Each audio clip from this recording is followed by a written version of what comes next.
My name is Lena Carter. I'm 29, and I fix wind turbines for a living, 300 feet in the air, where the world looks small enough that the past should look small too. It doesn't. The wind farms west of Oklahoma City are all open sky and spinning blades, like giant white fans cutting time into clean slices. I drive 2 hours out on long, flat roads, park my truck on dirt and gravel, clip my harness, and climb into that humming steel throat. Up there, everything is simple. Either the system works or it doesn't. Either you tighten the bolt, trace the fault, reset the breaker, or you don't go home. Family isn't like that. Family breaks in ways you can't fix with a wrench. 11 years ago, my father stood in the doorway of my childhood room, technically the converted garage, and told me I had 1 hour to pack. 1 hour. Like I was a stranger who overstayed a welcome I never even asked for. I don't remember what I said first. I remember my throat burning. I remember the buzzing sound in my ears. I remember the way his face looked, satisfied, like he'd been waiting to do this. And I remember my sister Ava leaning against the hallway wall with that lazy, amused smirk, like my life falling apart was something to watch while scrolling her phone. My mother was in the kitchen doorway. I saw her there. I know I did. She stared at the floor like the tiles were suddenly more interesting than her daughter being evicted.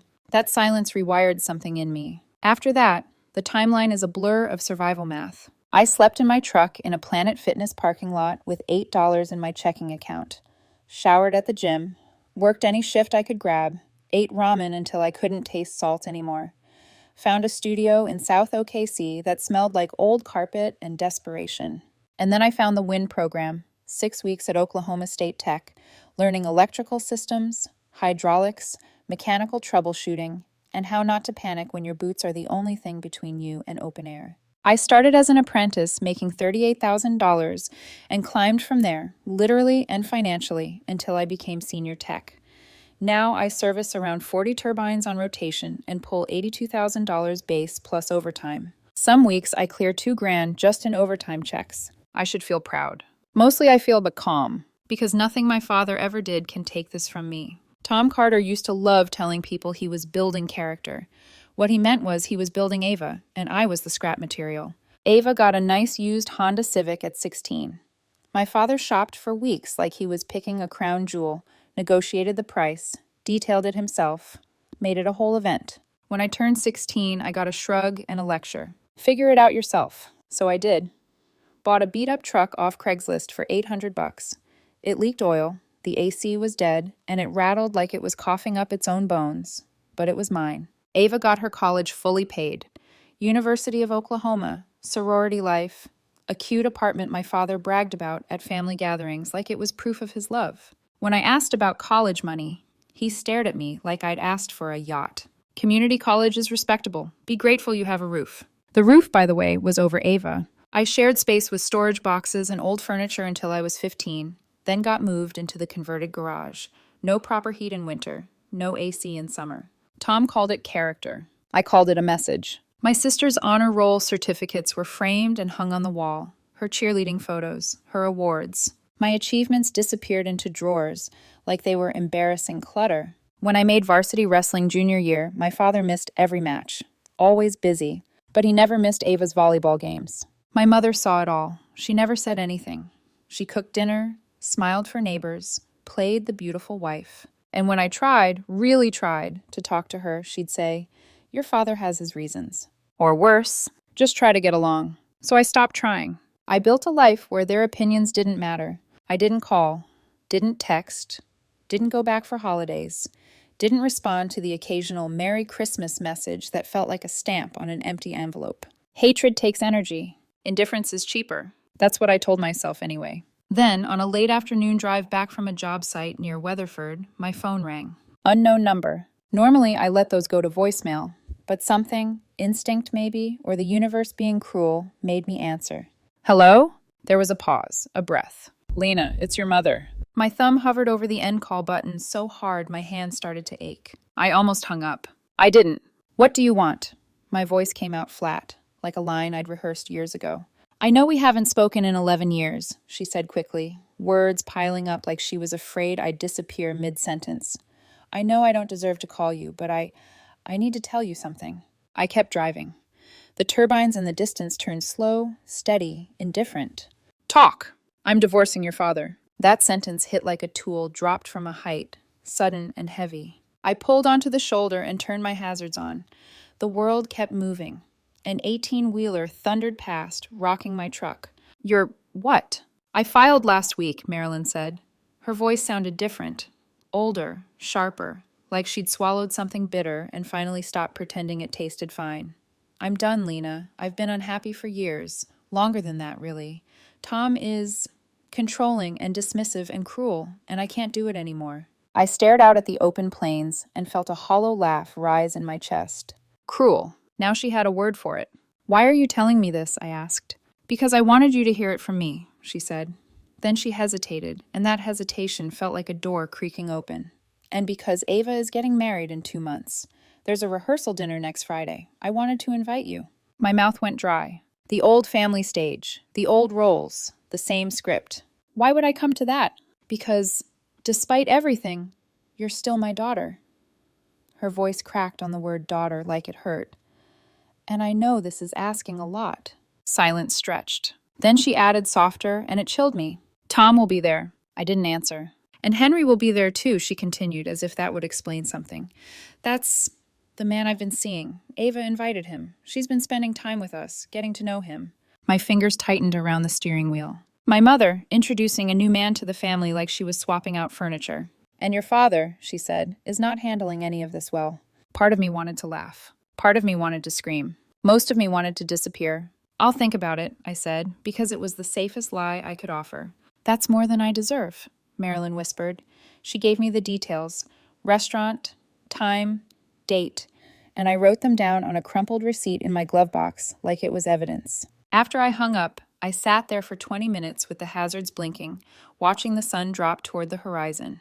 The turbines kept turning, counting down to something. When I got home, the apartment smelled like garlic and ginger.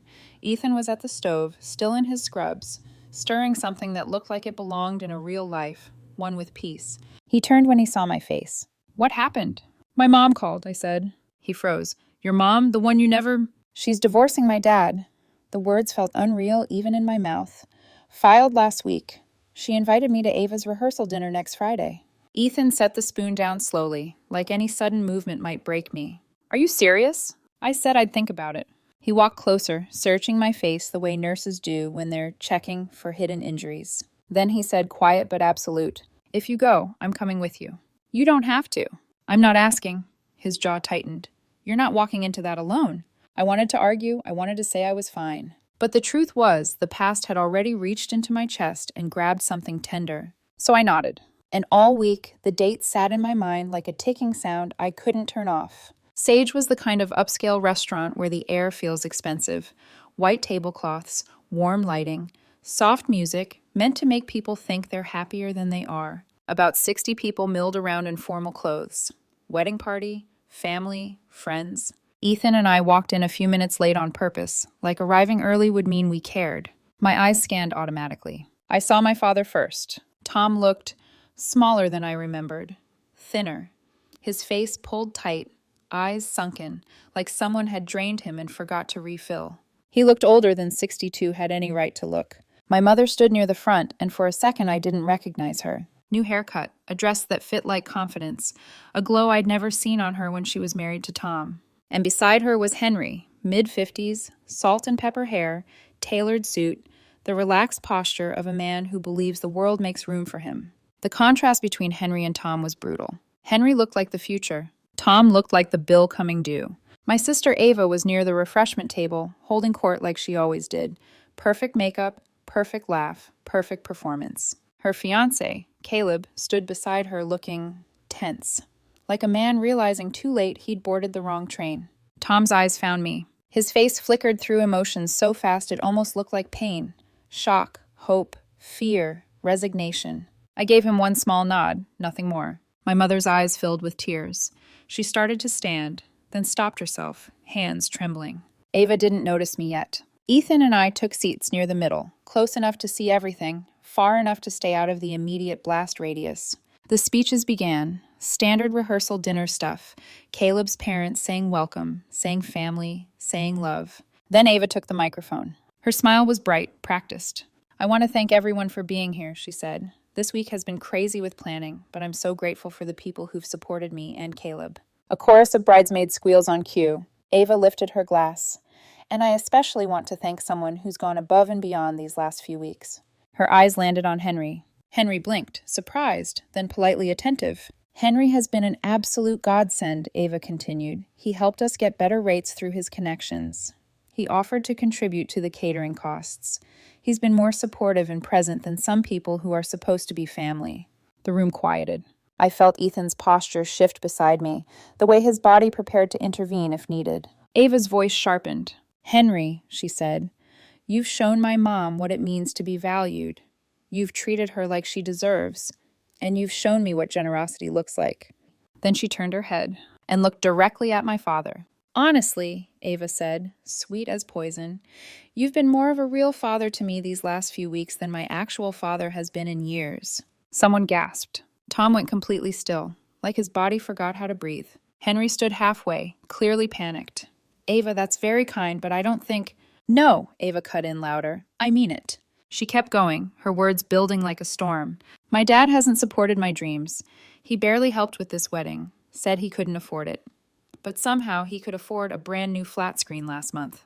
Murmurs. Caleb shifted uncomfortably beside her, lips parting like he wanted to stop her but didn't know how. Ava smiled wider. "But you," she said to Henry, "you stepped up. You treated me like family." She paused, letting the silence swell. "And that's why," Ava announced, "I've asked Henry to walk me down the aisle on Saturday." The air in the room died. Marilyn's face snapped from glowing to horrified. Henry looked like he wanted the floor to open and swallow him. My father looked like someone had reached inside his chest and twisted." Caleb stood abruptly. "Ava, maybe we should—" "I'm just being honest," Ava said, sharp. "Some people give everything to their kids. Some people give nothing and expect gratitude anyway." Her eyes flicked, briefly, to me, like she'd only just realized I was there. Then back to Tom. "Henry's only known me for 2 months," Ava said, "and he's already been more of a dad than Tom has ever been." Tom's hands shook. His face went pale. For a split second, a tiny traitorous part of me almost felt bad. Then I remembered 18-year-old me holding a trash bag while my mother stared at the floor, and the feeling evaporated. Ethan leaned toward me. "This is insane." "Welcome to my family," I whispered. The dinner limped forward in a haze.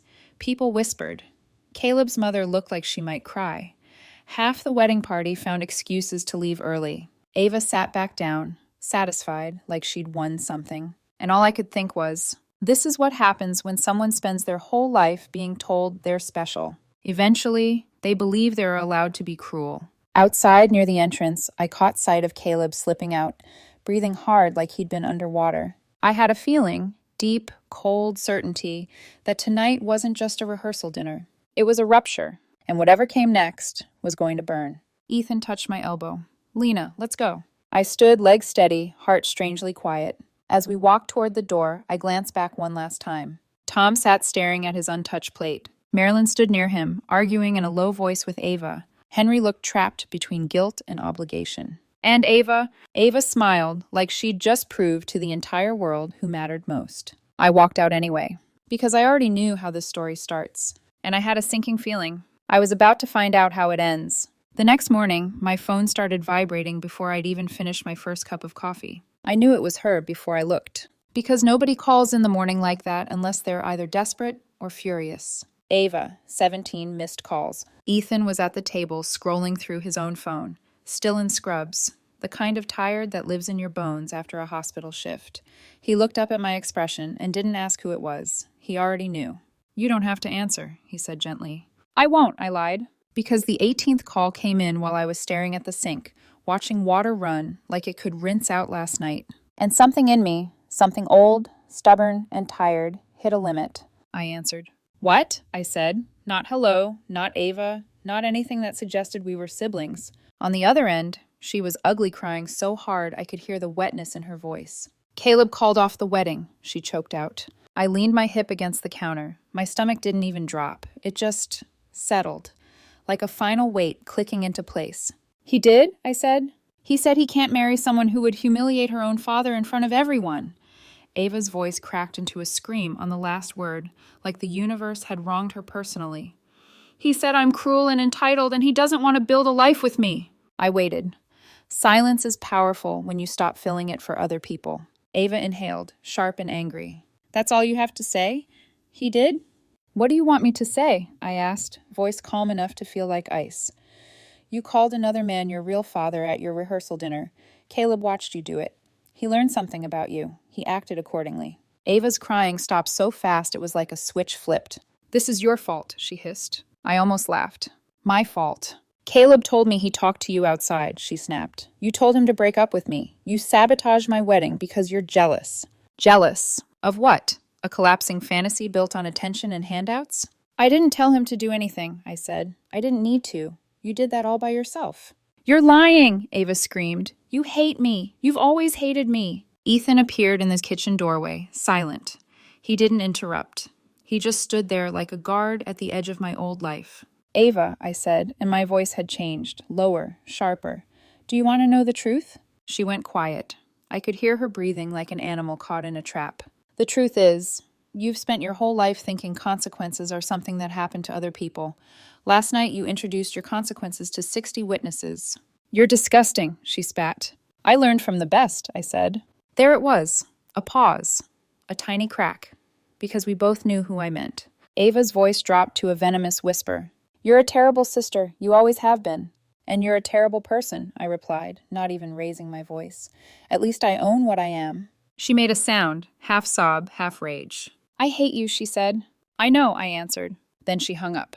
I stared at the blank screen for a long moment, feeling nothing but a dull fatigue. Ethan exhaled slowly behind me. That was brutal, he said. It was honest, I said, and surprised myself by realizing I meant it. I spent my whole childhood swallowing the truth so the house could stay quiet. I turned the faucet off. The silence in the kitchen suddenly felt enormous. I'm done being quiet. The wedding cancellation hit our small-town family ecosystem like a meteor. By lunchtime, Aunt Carla was texting in all caps. By dinner, my cousin had posted vague Facebook statuses about toxic people ruining sacred moments. By the next day, the story had mutated into 5 different versions depending on who wanted to look innocent. Ava lost about $40,000 in non-refundable deposits. The venue kept the money. So did the caterer, the florist, the photographer. Turns out the universe has a return policy, just not for entitlement. Caleb moved out of their apartment. Ava couldn't afford it alone on her receptionist salary, which was when a fun little truth leaked out through Uncle Mike like water through a cracked pipe. Ava made about $35,000 a year at a dental office. She'd been living off Caleb's income and Dad's help the whole time. So when Caleb disappeared, so did the floor beneath her. She called me twice more that week, both times to scream about how I'd ruined her life. Both times I hung up after 30 seconds. Then she sent a long text that read like a courtroom closing argument, accusing me of being vindictive, jealous, twisted.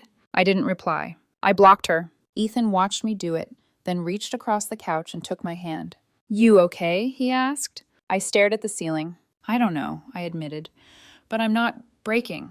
I thought I would. I thought I'd feel guilty. You're allowed to not feel guilty, Ethan said quietly. She tried to make you the villain because it's the only role she knows how to give you. His thumb rubbed slow circles over my knuckles. And your father, he added. He's not the victim here either. I nodded, but something in my chest was still shifting. Not softening, just moving. Like old bones resetting.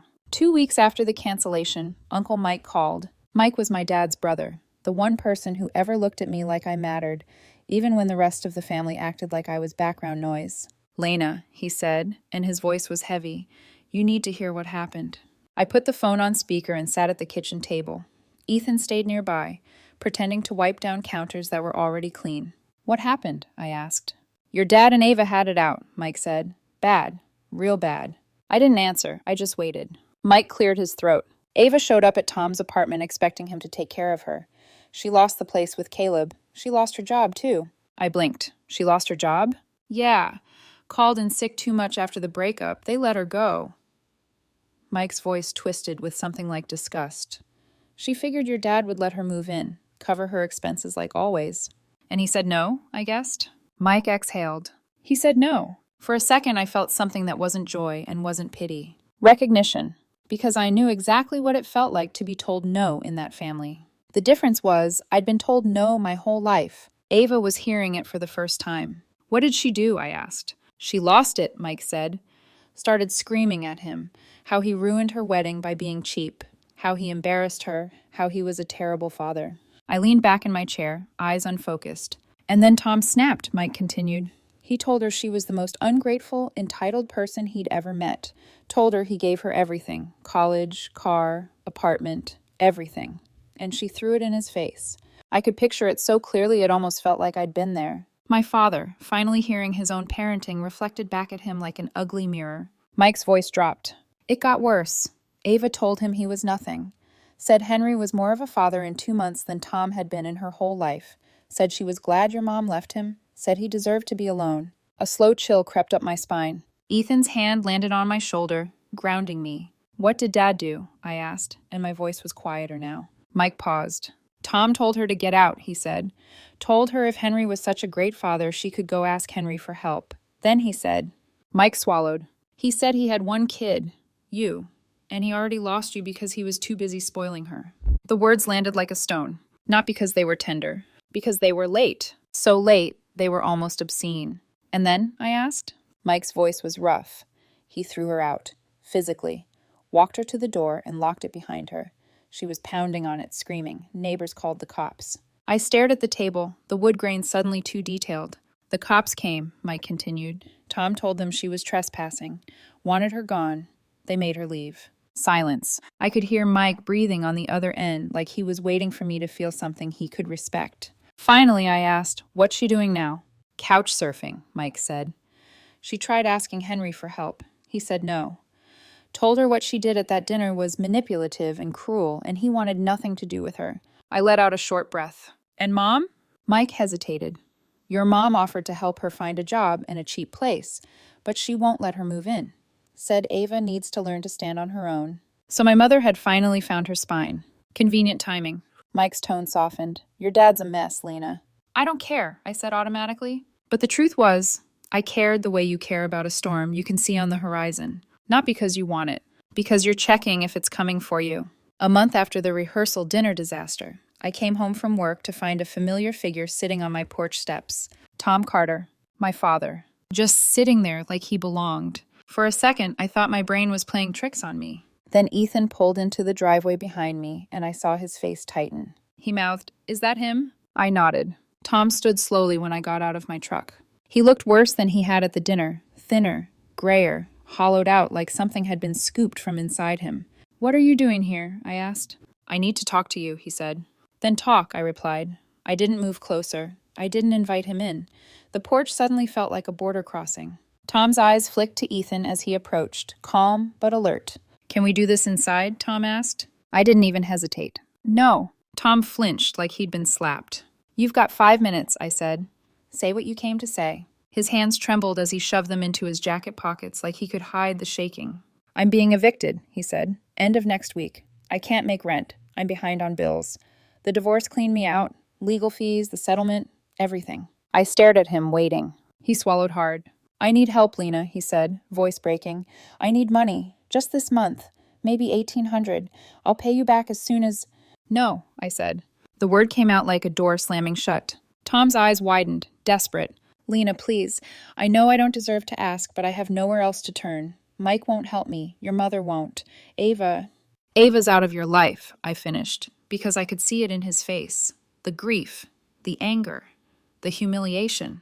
Tom nodded quickly. Yes, she's out of my life. You're the only one who... He stopped himself, but the sentence was already hanging there. You're the only one who has money. You're the only one left. You're the only one dumb enough. I tilted my head. The only one who what? I asked softly. Tom's mouth opened, closed. You're my daughter, he whispered. I felt something inside me go perfectly still. I stopped being your daughter, I said, the moment you handed me a trash bag and gave me an hour. Tom's face crumpled. I was wrong, he said, voice cracking. I know I was wrong. I was a stupid, stubborn man. I thought I was teaching you responsibility. You thought, I repeated, and there was almost a laugh in it. Remember when I was 18 and sleeping in my truck? Did I come begging you for money? Tom's eyes filled. I didn't know. You didn't want to know, I corrected. Ethan didn't move. He just watched, jaw tight, like he was holding himself back from saying what I didn't need said. Tom stepped forward, one careful step. "I'm going to be living in my car," he said, and his voice sounded small. "I'm 62 years old. I don't know how to start over." I stared at him and heard my own voice from 11 years ago, thin, frightened, trying to sound brave. Then I heard his voice. "Time to be a man. Figure it out." So I gave him his words back. "Planet Fitness parking lot is nice this time of year," I said. Tom blinked, like he didn't understand at first. "I spent 2 weeks there," I continued, calm. "You'll be fine." His face twisted. "I'm 62, he whispered. "And I was 18, I replied. "Who had it harder?" That's when he broke. Not quietly. Not gracefully. He started crying right there on my porch like he could drown me in it. This man who'd thrown me out like trash was now sobbing on my steps, hands shaking, face wet. "I'm begging you," he said. "Please, I'll do anything. I'll sign anything. Just help me." I looked at him. Really looked. And what shocked me wasn't his tears. It was what I felt, or didn't. No pity. No satisfaction. Just exhaustion. "I'll think about it," I said. Tom's head snapped up, hope lighting his face like a match. "Thank you," he breathed. "Thank you, Lena. Get off my porch," I said. The hope froze. He stood there for a second, trembling, like he wanted to argue. Then he turned, walked down the steps, got into his aging Lexus, and drove away. Ethan waited until the taillights disappeared before he spoke. "What are you thinking?" he asked. I stared at the empty street. "That I'm tired," I said, voice low. "Tired of them living in my head." Ethan nodded slowly. "And if you help him?" I swallowed. "Maybe," I said, "if I help him once, on paper, with terms, I can finally be done." Ethan didn't tell me what to do. He just said, "If you do this, do it to protect yourself, not to save him." I nodded. Because I already knew something my father still hadn't learned. Love without boundaries is just a leash. The next day, I called a lawyer. 3 days later, I had a simple personal loan agreement drafted. So simple it almost felt like a joke. $2,000. 0 interest. No timeline, no collateral, no real consequences. It wasn't a loan. It was severance pay, a final payment to close a chapter. When I called Tom, he answered on the first ring like he'd been holding the phone. "I'll loan you $2,000, I said. "We're doing this with a contract. Everything documented." "Yes," he said immediately. "Whatever you need." "Thank you." I sent the document. He called back a few minutes later, confused. "Lena, these terms," he said. "You're not charging interest. There's no deadline. It's too generous." I stared at the kitchen window, watching sunlight hit the yard like nothing in the world had changed. "Tom," I said quietly, "I don't care if you pay it back. I'm not doing this because I believe in you. I'm doing this because I'm done." Silence. Then, softer, he whispered, "I will pay you back. Every dollar." "Sure," I said. I transferred the money, and as soon as I did, a strange calm settled over me, like I'd just mailed away something heavy. Months passed. Tom scraped by with handyman work. Ava drifted through cheap apartments and roommates, telling anyone who would listen that I'd ruined her life. I didn't argue. I didn't defend myself, because I'd learned something powerful. When someone is committed to misunderstanding you, explanations are just more fuel. Ethan and I got engaged 6 months after the loan. A small ceremony in spring. Nothing fancy, just us and the people who actually mattered. And for the first time in a long time, I believed the worst of my family story might finally be behind me. Then, years later, something happened that cracked the door open again. Not from my mother, from Henry. A message. A simple text that made my stomach turn like I was back on the porch, looking at my father's tears. "Marilyn wants to invite you, Ethan, and the kids to Colorado next month.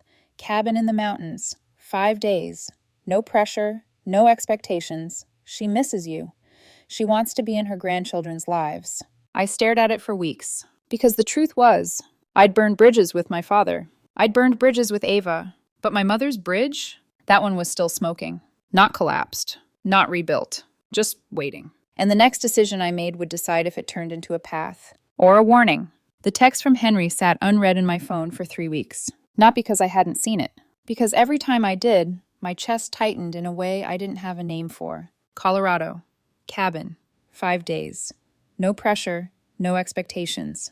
There was something almost insulting about the phrasing, as if pressure and expectations hadn't been the currency of my childhood, as if they hadn't shaped every version of me that survived long enough to stand here now. Ethan noticed before I said anything. He always does. "You keep staring at your phone like it might bite you," he said one night, rocking our daughter to sleep while our son snored softly down the hall. I handed him the phone. He read the message once, then again. She really wants to see the kids, he said carefully. Or she wants access, I replied. There's a difference. Ethan didn't argue. He never did with this stuff. He just leaned back against the couch and waited for me to finish my thought. She watched my dad kick me out, I continued. She didn't say a word.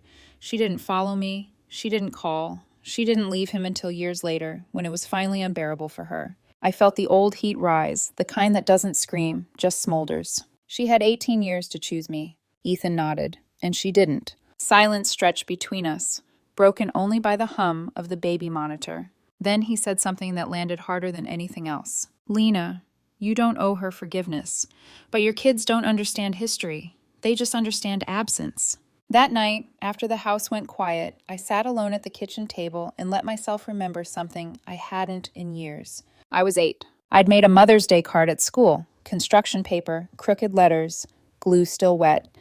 I'd written, "Thank you for loving me," because it felt like what you were supposed to say. She smiled when I gave it to her, hugged me, then set it on the counter and never looked at it again. I found it months later in a drawer. Crushed. I realized then that love, at least in that house, was something you were supposed to earn by not being inconvenient. I didn't want that lesson anywhere near my children. 3 days later, something unexpected happened. Ethan's ex-girlfriend, Marissa, showed up at the hospital. She worked in medical equipment sales and was there on business. They hadn't spoken in years, beyond polite acknowledgement on social media. No drama, no overlap, clean break. She recognized him first. They talked for a few minutes, small, neutral. Then, when Ethan mentioned Colorado casually, her expression shifted. "Wait," she said, "Henry?" Ethan frowned. "You know him?" Marissa hesitated. "I crossed paths with him a few years back. Business stuff. He's charming. Very good at playing the rescuer." That word stuck. Rescuer. "He likes women who've been diminished," Marissa continued carefully. "Not maliciously, just it feeds something in him." Ethan listened, polite but alert. "She okay?" Marissa asked, meaning my mother. "I don't know," Ethan said honestly. Marissa nodded. "Just don't mistake change for accountability. People can leave bad situations without ever facing the damage they helped cause." When Ethan told me later, I didn't react at first. Because deep down, I'd already known. The cabin wasn't an apology. It was an invitation to pretend the past had resolved itself. And that was the one thing I couldn't do. I finally replied to Henry's message with a single sentence. "If I come, I need a private conversation with my mother. No distractions, no smoothing things over." The reply came an hour later. "Of course, whatever you need." That answer told me everything. I agreed to go, but on my terms. Colorado was breathtaking in the way silence can be. Pine trees, cold air that felt clean instead of sharp, a lake that reflected the mountains so perfectly it looked unreal. The kids were thrilled, throwing rocks into the water, laughing, unburdened by history. My mother cried when she saw them. Not loudly, not theatrically. Just tears slipping down her face like she didn't know how to stop them. "They're beautiful," she whispered. I didn't say thank you. That first day passed politely. Carefully. Henry kept his distance. Helpful, attentive, but not intrusive. That night, after the kids were asleep, I asked my mother to walk with me. Just us. We stood near the lake, moonlight breaking across the water. "I'm not here for a reunion," I said immediately, "so don't try to make this one." She nodded, eyes fixed ahead. "I know," she said. "I don't deserve one." That was new. "When your father kicked me out," I said, voice steady, "you stood there and said nothing. Why?" She closed her eyes. "Because I was afraid," she whispered. "Of him?" I asked. "Of myself," she said. "Of what would happen if I chose you." The words hurt more than silence ever had. "I had spent my whole adult life making myself smaller," she continued, "keeping the peace, convincing myself it was survival, and when he told you to leave, I told myself you were strong, that you'd be okay." I laughed once, sharp and bitter. "I slept in my truck." Her shoulders shook. "I know," she said, "and I will carry that for the rest of my life." I turned to face her. "This isn't about forgiveness," I said. "It's about truth. You didn't just fail to protect me. You chose comfort over your child." She nodded. "Yes. No excuses, no deflection, just truth." "I'm not asking to be your mother again," she said quietly. "I know I lost that right. I'm asking to be something. Anything you're willing to allow." I thought of my daughter asking why she didn't have a grandma like her friends. I thought of the quilt my mother sent, the one I almost threw away. "I'm willing to start with boundaries," I said. "Not access, not trust, boundaries." She nodded again. "I'll take that." We left Colorado early. Not in anger. Not in warmth either. Something in between. Controlled. Clear. Back home, life resumed. Work, school runs, dinner routines, laughter filling spaces that used to echo. A few months later, I heard through Uncle Mike that my father had finally paid back the loan. Every dollar. He included a note. You were right. I wasn't owed anything. I'm sorry it took me losing everything to understand that. I didn't reply. I didn't need to. Because closure doesn't always look like reconciliation. Sometimes it looks like distance that no longer hurts. Ava sent a message too. Short, defensive, still blaming the world. I deleted it. Some bridges don't burn.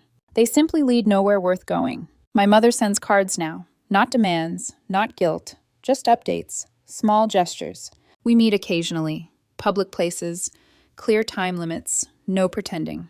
And that's enough. Because I didn't rebuild my life to hand it back to people who broke me. I rebuilt it so my children would never confuse love with silence. So if you're asking what I did, I chose peace with boundaries, not forgiveness without accountability. I didn't reopen the door. I cracked a window. And that was the healthiest thing I'd ever done.